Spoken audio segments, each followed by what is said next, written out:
So, how do you monetize a gaming platform in today's market? We're going to explore a little bit about that today and maybe get some interesting insights. Let's go.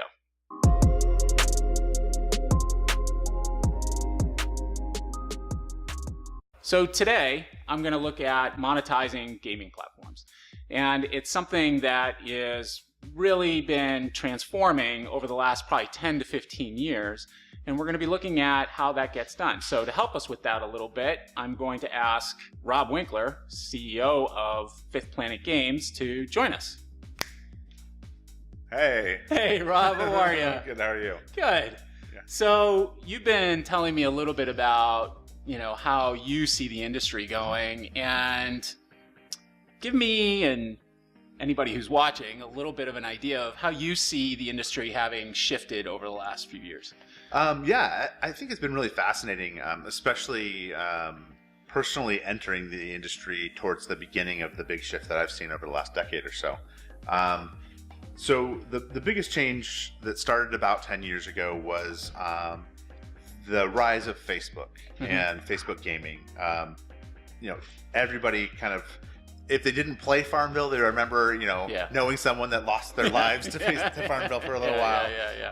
That was a really big shift in the gaming industry because a lot of people, even though they didn't necessarily identify as gamers, are, and they did monetize. And so that really created this new, it was new to the US, not necessarily new to the world, because there was still some of this in the Asian markets before, but free-to-play gaming was something that was very new and introduced to people for the first time.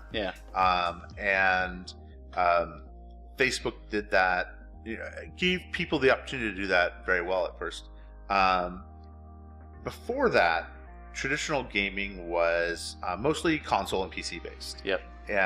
As an indie developer, if you wanted to make a game, you kind of pick what platform you're going to make it for, and sold your soul to a publisher to get your game into a Walmart, because if you didn't have shelf space, no one was going to see your game, no one was going to buy your game.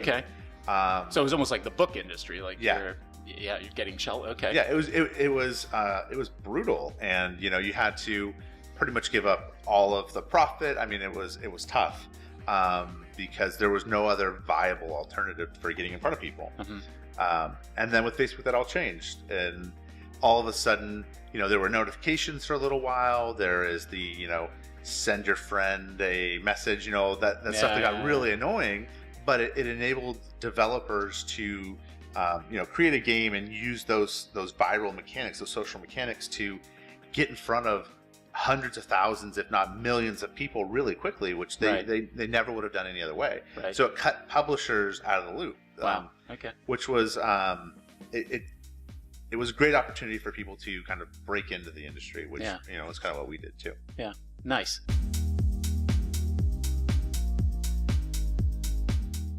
People who are looking really to build out a game, today, what does that look like against how it happened maybe 10 years ago? Because in my side of the world, the way that everything from how you're executing platforms and now monetizing those platforms, for me, has really been fed by how the gaming industry has evolved and led the way on that. I see the gaming industry as the leader for that. No, and that's changed a lot, even since the rise of Facebook, because the next big change was mobile. Once Apple opened up their app store to anything, games really became big. Because of that, it's actually a lot harder for indies now to make games and to monetize, because some of those bigger players that are more traditional gaming companies have entered the space because they see the monetization potential there, and they've really kind of taken free to play to the next level. You can run it much more like a business efficiently now. So that is tough for a lot of people, because it's rare that somebody's really great at making games and running a really smart business. But it's really changed, and this is something that I'm personally passionate about too. It's really changed over to games as a service. Yeah. So free to play has evolved into something that traditionally you would make a game and you would ship it and then the team would be done. Right. Everyone would high five, Yeah. and then in the gaming industry, usually everyone would get laid off, and it was tough. Sounds a little bit like consulting, actually, but yeah. The project's done, so Yeah. why do we need these people? Exactly. It's kind of brutal. Keep a small team around just for patches. Right. But it's changed now to where it really gets busy. Things get crazy once you launch the game. Yeah. Because you're making that money by providing a service that people ideally you want them to engage with on a daily basis for years. Yeah. Because again, in traditional gaming, you would sell a game, somebody pay you $60, Yep. and that'd be it. Like that was the end of the transaction. Yeah. With this, you're looking to have them spend less money up front, but have them spend that 1,000 times more than they normally would have.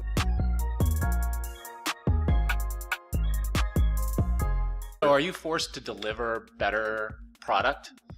Because instead of having that sort of one-hit opportunity, a lot like in technical consulting, or IT consulting, where you go in and you implement a system for somebody, right? And you get your big bang kind of sort of project, right? What I'm seeing a lot happen is that customers really want to see the product live. They want to see the product function, and then they'll invest themselves into the product. Yep. And again, I think that's come very much gaming. I think a big that's change. Yeah, totally come out of gaming. Well, because before, like in traditional gaming, before games as a service, even before really the rise of review sites like Metacritic and other things, you could make a terrible game, and if you marketed it well, you'd make a lot of money. It would do really well. Right. But now you make a terrible game, no one's going to play it. I mean, not just completely even ignoring the review sites. Yeah. Your service is going to be terrible, and so no one's going to monetize. So you really have to approach it differently. You need to engage people. You need to, provide them a service that they enjoy, especially in gaming. Because if people are enjoying it, they're not going to do it. Most people won't.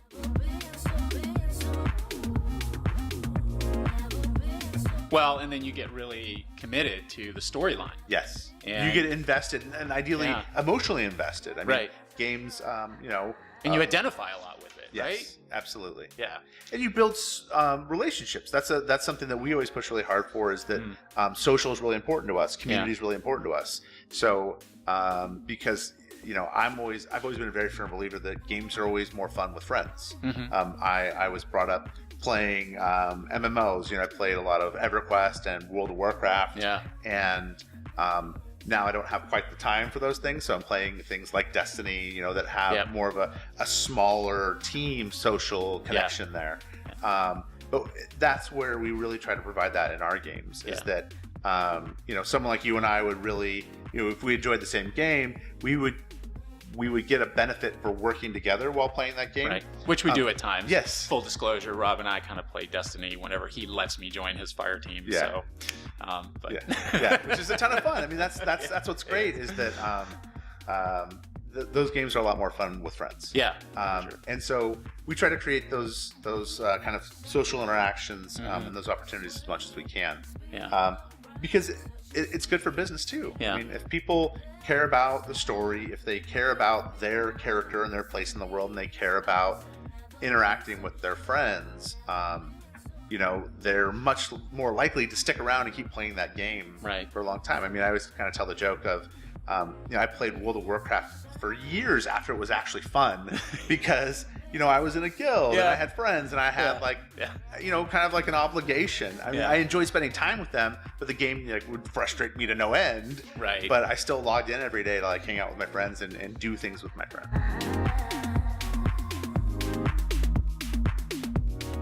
So how is the pressure to monetize changed how either gaming companies are run, or gaming, or a new game is looked at to be developed, or the company is I mean, how is that pressure for monetization, especially because it seems like the ratio has changed. The Yeah. ratio is like very little upfront with a lot more like a 2, The goal 3, 4 hundreds year. of thousands of dollars over years. You know, Yeah. that's really Yeah. the.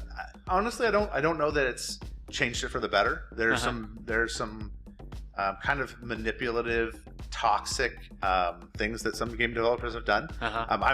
I'm actually a proponent of more regulation in the industry. Yeah. Because much like casinos, you know, it's easy to take advantage of someone. Yeah. In some of those situations, and Yeah. there are companies with enough data to do it. I mean, there's some, you know, I'm not going to name any names, but Sure, there are some yeah, companies yeah. that I know do that. Right. They have enough behavioral data that they can, you know, draw things out, and they can set things up to further incentivize people to monetize. Yeah. But there's also a lot of good that has come with that too. I mean, there's a lot of examples of games that do it right. But you absolutely have to approach it differently. Right. And you know, a lot of it is though approaching it more like a business. You know, Yep. analytics are really important, which Yeah. you know, they weren't before. When you just shipped a disc to someone, there was no analytics. There's no data. Did they yeah. buy it? Yes or no? That was Yeah. like the end of your data. Yeah. And now it's very different. You're looking at new user funnels. You know, where are you getting the most drop off? How do you optimize that? Yeah. You know, sometimes you're optimizing that at launch in real time. You know, within Right. you find a problem and you fix it within an hour, and you're pushing that build live. Yeah. So that has changed, and I do believe, again, you know, it's not all bad. Some of it really is for the good, because you can modify an experience quickly to meet the player's needs, the player's expectations. Right. That was an early lesson for me. Was when we launched our game, it wasn't quite ready. I mean, that's the nicest way to put it. It wasn't quite good enough, but it did well enough for us to kind of start building up the company. And then when we had the time and resources, you know, there's like a big feature that I really wanted to build, and we launched it, and it just did terrible, and people hated it. I'm like, why don't you like this? This is totally in line with what I intended for the game. Right. And it was like that slap in the face, like, okay, well, it's not my game, and I need to make features and things that go along with what people's expectations and desires, and because people don't play the game that you intend, the way that you intend to do it. Right. Again, when you ship a disc, it doesn't matter. With this, they took what we intended and totally manipulated it and changed it and made it their own. And so having access to analytics, having a team that is engaged with your community, you're able to adapt and make a better game than you ever could have on your own. Yeah. Because you're really kind of collaboratively designing a game with hundreds of thousands of people, and you know, you don't believe everything that your community says, because then you would probably just give everything away for free and you'd go out of business quickly. Right. But there is a lot of good feedback there once you learn how to weed through it. So yeah, it's a really fascinating time for games right now with everything that we're doing. Yeah.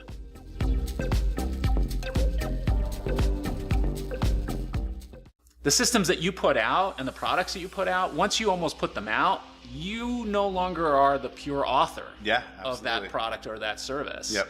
And it is the customers who are now directing it. And I found it interesting that you were saying that they've like turned it and morphed it into something. And my reaction is sort of like, it's almost like there's this struggle between no, it should go this direction, and versus like, the customers are saying, no, we want to go this like path. you're tainting it. You know, this is not what I wanted. This is not what was intended. You're ruining it. Right.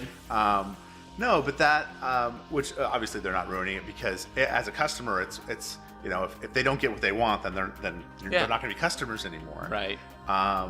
So that has been fascinating. You know, the way that we approach it now is that we definitely want that feedback, and what we're trying to find though is the intent. Like, we don't expect the players to be like, okay, this is the feature that we want, this is how you should design it, this is how the progression system should work. You know, you don't get that. They just say, you know, I find this area of the game boring and it sucks, and it would be cool if you could do this instead. So, you know, we have to like, okay, so, you know, interpret really what they mean and get to the intent of where they feel that they're lacking something or what's wrong with something. So the feedback loop seems to be very powerful. Yes. You know, and I think, you know, it's funny because I think it's that feedback loop is something I think that really MTV pioneered early on with Total Request Live and other things, and kind of fed into that younger audience, and now then they adapted that into gaming, or maybe the other way around. I'm not sure which came first.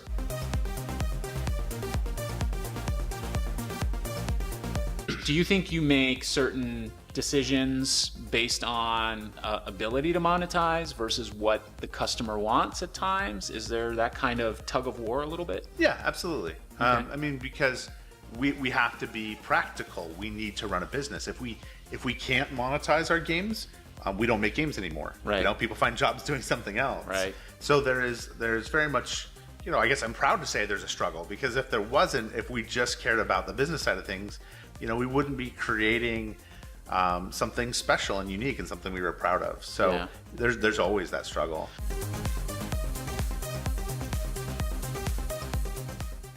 So do you ever get a sense that sometimes the pace, this super pace around gaming, you know, I'm kind of starting to use that term around just everything in general that's happening within our economy, is this super pace of getting things out? Is that sometimes overriding or conflicting with the ability to be ready, or be, you know, the ability to execute, having that position of good execution?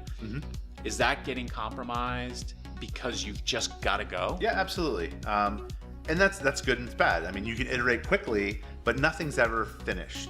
You know, it's. What happens if you go too quick? What happens if you're? I mean, is there a shift? Is the shift more the fact that you want to really be spot on before you launch, or is the shift more we're going to get it out and then we're going to iterate to get us on course? Which do you think is more the trend in terms of what's happening? I think sometimes there's a sweet spot in there, and it just takes experience and luck sometimes. But I think probably more towards we're going to get it to as close as we can, you know, the kind of good enough, and let's iterate. Let's because again, that kind of feature that we developed early on was a great example of we put like 6 months into that and didn't show it to any of our players, and then it was terrible. And if we would have been able to say, hey, here's what we're building a few weeks in or a month in, and they would have said, oh, that's gonna suck, we're gonna hate that, you know, that would have been good to know. So we do more of that now. When we're developing features, we put them out to the community earlier, and get that feedback started early. So there is a way that you can kind of see some of that coming, at least with what we do. Sometimes it's bad or scary because it's not enough. You know, you show them something and they're like, oh, this is terrible, but then you quickly realize you don't get it. Like, okay, I'm not explaining myself well, but then you put this kind of stigma and negative expectation around a feature before it even releases. So it's a weird give and take, and it's always like a balance, because you got to find the right time to start that early, but not too early. It's one of the things that keeps, you know, what we do interesting.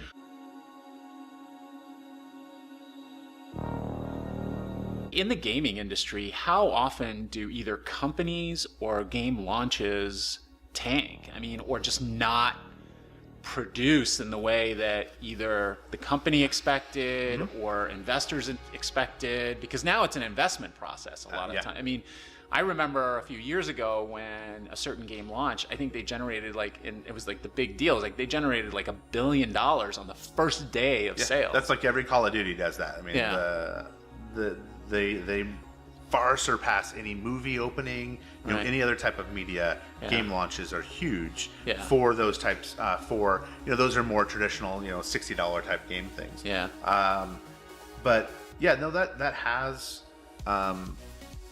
changed a lot. And at this point, I mean, that's one of the downsides of like anyone can launch a game, is that there's a lot more failures. Even the big companies, though, that are putting a ton of money in it, the vast majority of games fail. A lot of them fail before people ever see them. That's one of the big benefits of doing kind of soft launch, and with iOS and Android, you can wall off your games into certain countries, and so there's usually kind of a progression through there.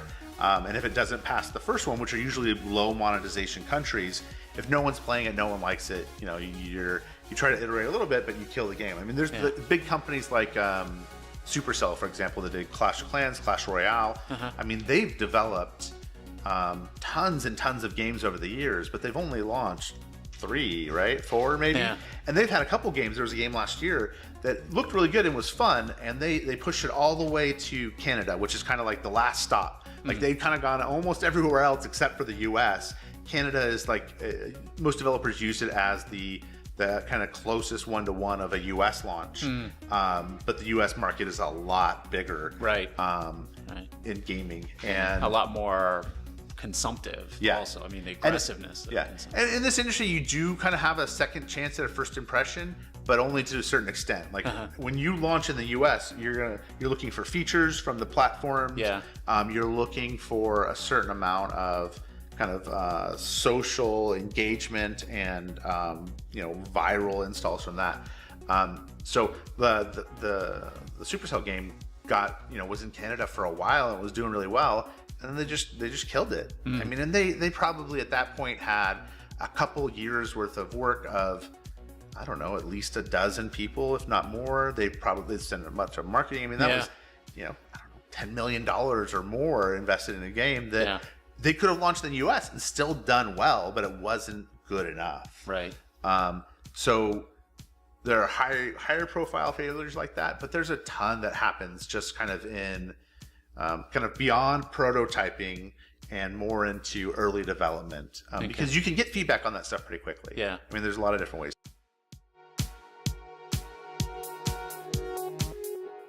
Can a bad launch kill a gaming company? Yeah, absolutely. I mean, more now than before. Because there's more. It takes more to launch a game. I mean, at this point, the game that we're developing right now has been kind of on and off, but about 2 years in development, and we're still, 6 months or so from launch. Dawn of the Dragons, our first game, took us 5 months, and that was like us just kind of doing it part-time. Our second game, because we use that engine and we're doing it full-time, it took us like 2 months. And the investment was really small. It was like, $20,000 or $30,000, and now we've dumped a ton of money into this game, and we're still a small studio. So if our situation is different right now because we recently got acquired, but had we not, if we were still completely independent, dependent on revenue to survive going forward, if we would have launched that game and it failed, like, we would have been done. And it happens. I've seen it happen quite a bit, in my time in the industry.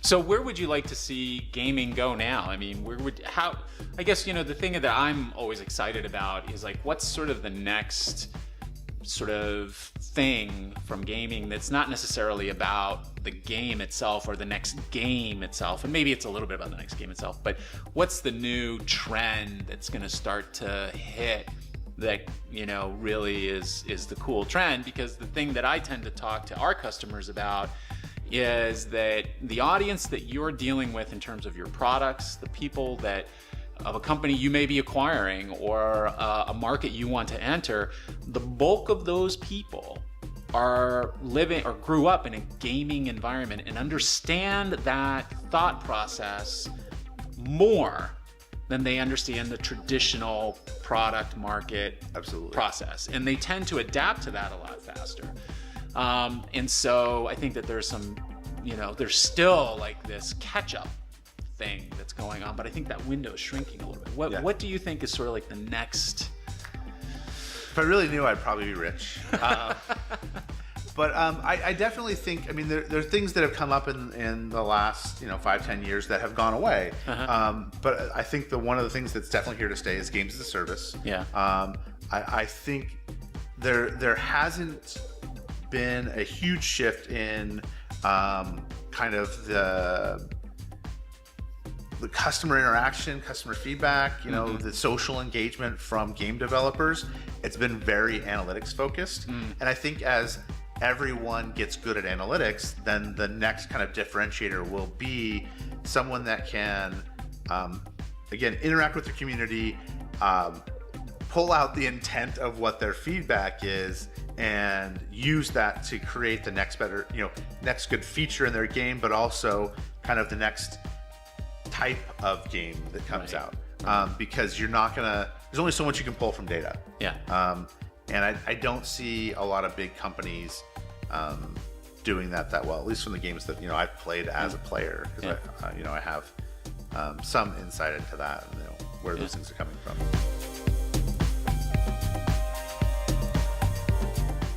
If you are you talking to Big if, but yes. talking If I to, am me, yes. Hey, look, we're in the gaming space now, right? So if you or you talking to 20-something-year-old Rob, right? And you're still committed to the gaming path, right? Which I think all of us shake our heads in terms of like, why did I do this? But right, is what advice would you give yourself today if you were going to really want to build out a game, monetize that game, or how would you approach it in sort of coaching yourself moving forward? Yeah. I think the biggest thing would be just kind of go all in on social, and go the community-based kind of development of a game is taxing. It is emotionally draining and very difficult. I have ugly cried more times than I care to admit. When you interact with your players in that way, because you really expose a part of yourself that's very vulnerable. It's your artistic side. Hopefully it's your artistic side. And it's hard to take critical feedback sometimes on that. For sure. And so you at least for me, a while ago, you take a while to open yourself up to that. And when you're hurt, you take a while to go back out to that. But I think that would be the biggest thing, because there's it's a better business decision, but it's also just really rewarding when you get it right. And it's something that it's going to take some lumps to get it right. But I think that would be the biggest thing, and I do think that's more where the industry is going in the future too. So I feel that we are well positioned in those regards. Nice. And at the end of the day, that's just it helps me sleep at night, feel better about everything that we're doing with my job, that I'm creating something that people enjoy instead of something that is just trying to manipulate people to spend more money. Right. Well, this has been super cool. And thank you so much for sharing this, because I just find the industry just to be a real trendsetter in terms of behavior and how it interacts between product and user, and how that's like so completely intertwined. And I see most everything we do moving in that direction. For sure, I agree. And I think gaming has really led it. And I love the stuff that you guys produce, and thank you. It's super cool. And I wish you the best, and congratulations on the acquisition. Thank you. Fifth Planet Games is awesome. So thanks everybody for tuning in. Remember to subscribe if you want, like this please, or smash it. Go check out Smash that like button. Yeah, exactly. And go check out Fifth Planet Games. These guys are doing some really, really cool stuff. Until the next time, thanks. Bye. Bye.